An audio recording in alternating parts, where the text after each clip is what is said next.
Jangan pernah bansos itu diklaim sebagai bantuan pribadi, karena itu bukan uang pribadi. Itu adalah uang rakyat yang dititipkan. Kita akan ubah bansos dari bansos menjadi bansos plus. Dari pertahanan barangkali harusnya bicaranya kebutuhan pokok kita, tapi food estate yang dikerjakan di Kalimantan itu malah nanamnya singkong. Belum lama ini Bapak mengkritik Omnibus Law. Bukannya Omnibus Law ini penting untuk investasi? Namanya cipta kerja, harusnya menjadi lebih mudah cari pekerjaan, bukan? Panggilan Abah itu, saya panggil ayah saya Abah, kemudian anak saya juga panggil saya Abah, dan saya tidak mengira sekarang saya dipanggil Abah di mana-mana. Gitu. Dipanggil sekarang, Pak Anies sudah sering dipanggil Abah online juga, lalu juga sering live TikTok juga. Ini perlu didesak lagi kan nih kira-kira?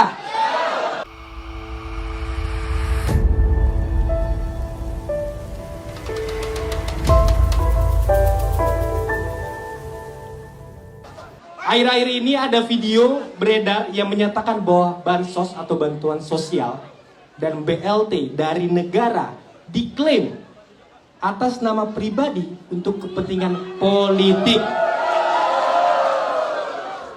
Sebagai Pak Anies, kira-kira pendapatnya apa tuh Pak mengenai kasus itu? 2 menit untuk menjawab, silakan. Bansos itu dibeli dengan uang pajak. Uang pajak itu didapat dari rakyat Indonesia. Bansos itu ada dari rakyat Indonesia yang sudah bisa membayar pajak kepada mereka yang belum sejahtera. Jangan pernah bansos itu diklaim sebagai bantuan pribadi, karena itu bukan uang pribadi. Itu adalah uang rakyat yang dititipkan. Bayangkan kalau kita semua nih menitipkan uang lewat Bung Ibrahim. Lalu Bung Ibrahim membagikan uang itu kepada orang-orang. Sambil Bung Ibrahim bilang, ini dari saya ya, ini dari saya ya. Kira-kira etis tidak? Tidak etis.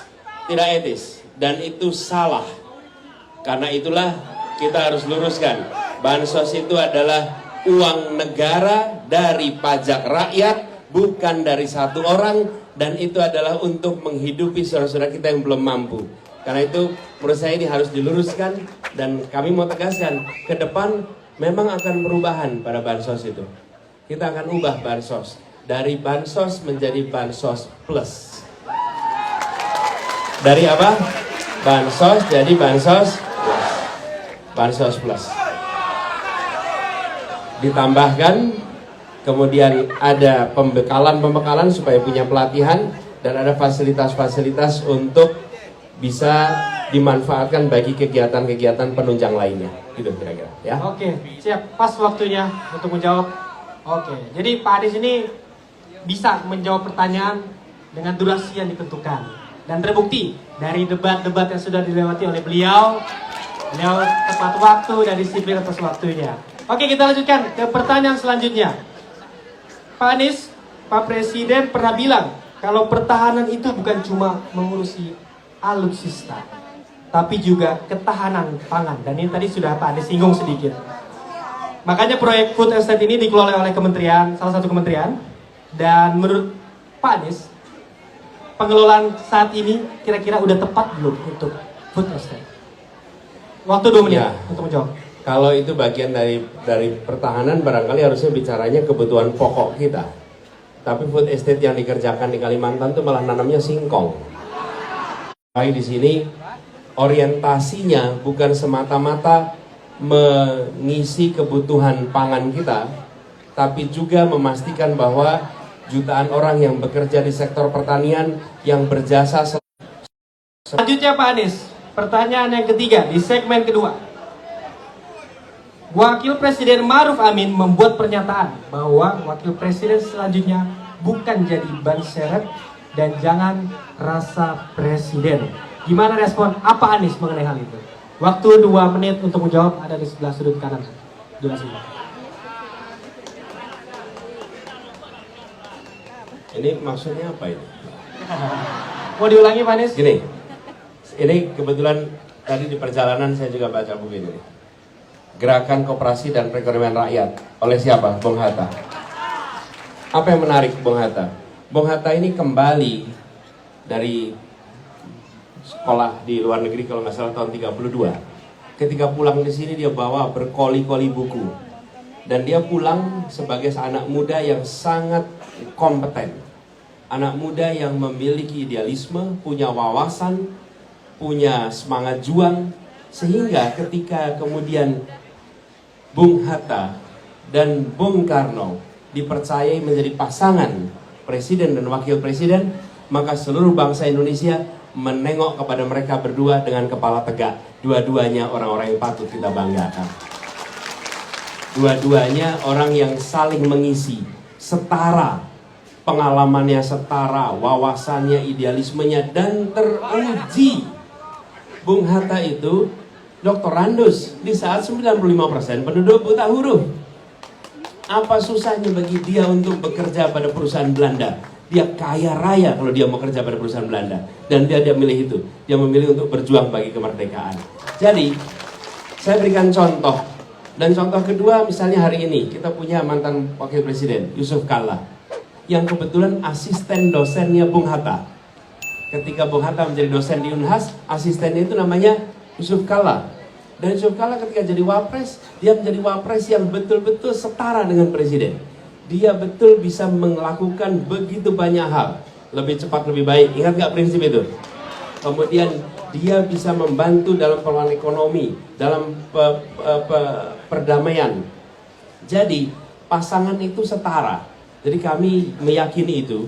Karenanya saya bersyukur sekali berpasangan dengan Gus Muhaimin Iskandar, seorang yang punya rekam jejak perjuangan sejak masa muda, aktivis sejak zaman mahasiswa, kemudian menjadi ketua umum PMII, lalu aktif di dalam proses politik, memimpin partai politik. Jadi bukan seseorang yang karbitan, bukan seorang yang mendadak jadi calon wakil presiden, sama sekali tidak.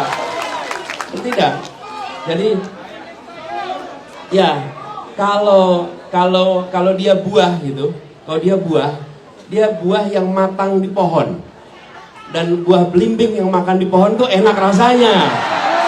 Ya, kalau belimbing yang belum matang dimakan, sakit di perut, asem. Tapi kalau belimbing yang matang di pohon, enak sekali rasanya. Jadi matang di pohon itu beda dengan matang di peram, betul ya? Nah, jadi insya Allah ke depan ini sebagai pasangan, insya Allah bila amanat itu diberikan, kita bisa bekerja bersama dan setara untuk saling mengisi. Gitu kira-kira. Terima kasih, Pak Anies. Pak Anies juga sering bilang duit tunggal ya dengan calon presiden. Dan harapannya tadi apa yang disampaikan Pak Anies sudah menjawab ya. Karena dari sejarah dan tokoh-tokoh Minang yang berprestasi, RI 2-nya ini juga cukup banyak prestasi-prestasi. Oke, kita lanjut Pak Anies ke pertanyaan selanjutnya. Ini perihal regulasi. Belum lama ini Bapak pengkritik Omnibus Law. Bukannya Omnibus Law ini penting untuk investasi?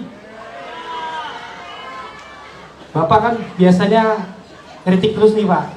Nah, apa nih solusi dari Bapak kira-kira perihal produk itu? Yang kenapa? Oh, ya, lihat sini ya. Oke. Nah, gini. Siap, lanjut.